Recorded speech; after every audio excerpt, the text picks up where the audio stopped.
الحمد لله الذي هدانا لهذا وما كنا لنهتدي لولا أن هدانا الله. اما بعد. دوستای نهایت گرامی و عزیز، الله سبحانه و تعالی را سپاس میگیم بابت تمام نعمتهای مادی و معنوی که بر ما شما لطف و کرم و عنایت کرده.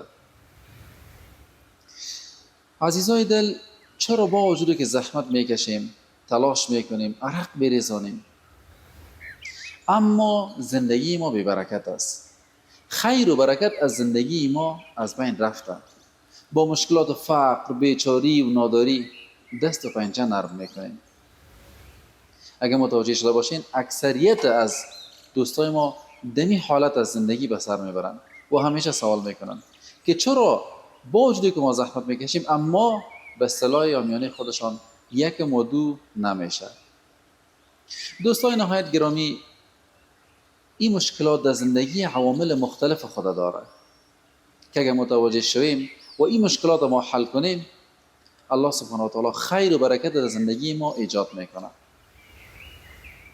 مورد اولی که باعث از بین رفتن خیر و برکت از زندگی ما میشه، گناه است. گناه کردن باعث میشه که ما از یاد الله سبحانه و تعالی غافل شویم، ما اطاعت الله سبحانه و تعالی را نتانیم. پس در زندگی و انسانی که اطاعت الله سبحانه و تعالی نباشه و او زندگی که مطابق نقش و دستورات رسول الله صلی الله علیه و سلم پیش نره و در روشنی قرآن و سنت پیش نره، دقیقاً که زندگی خیر و برکت نمی داشته باشه. چون اگر زندگی را ما با فکر و ذهن خود پیش ببریم، او زندگی از بین میره و ناکام میشه در نهایت.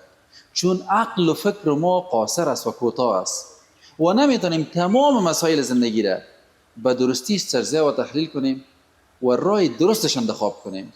در بعض حالات عقل ما جام میمونه از اینکه موضوع را درست درک کنیم و درست پیش ببریم.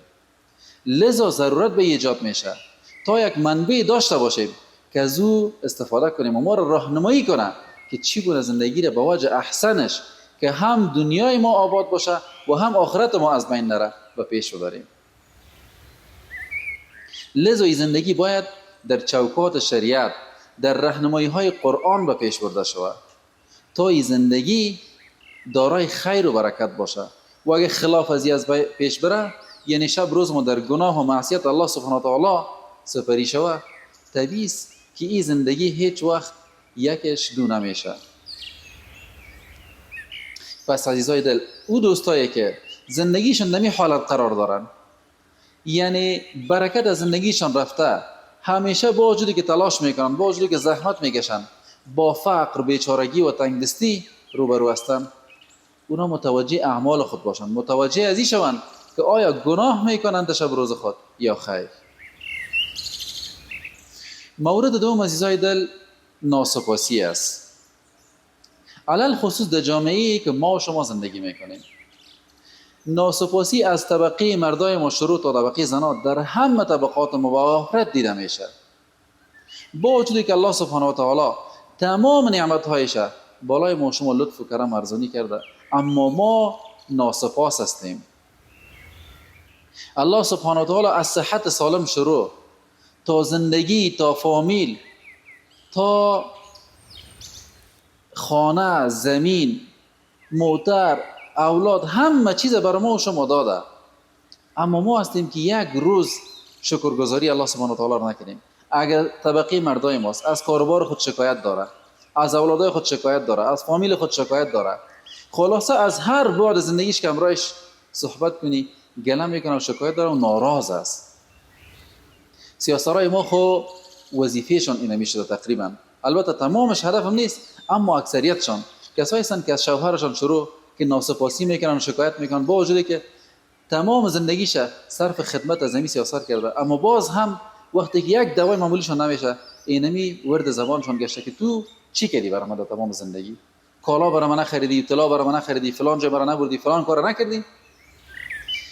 با مثل ازی از اولاد و از زندگی و از فامیل، از هر بعد زندگیشان اینا هم شکایت دارن، در حالی که الله سبحانه و تعالی اینا را صحت سالم داده، اشتها دادشان، نان خورده میتونن، از اکسیژنی که الله سبحانه و تعالی رایگان برشان داد استفاده میکنن. از نعمتهای مختلفی که الله سبحانه و تعالی برشان داده استفاده میکنن رایگان، اما شکرگزاری الله سبحانه و تعالی را نمیکنه. امیج است که خیر و برکت از این زندگی از بین میره، چون ما ناسپاسی کردیم به اون نعمتهایی که الله بر ما داد. ما چی وقت سپاسگزاری کردیم که الله او را بر ما اضافه کنه؟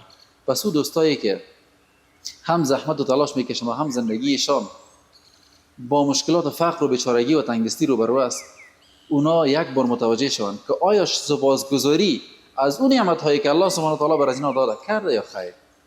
پس اگر نکرده چی گونه توقع را داره که الله نعمت‌هایش بالای از اینا اضافه کنه، در حالی که اون نعمت‌هایی را که الله قبل بر از اینا داده یک روز هم سپاسگزاریش نکرد.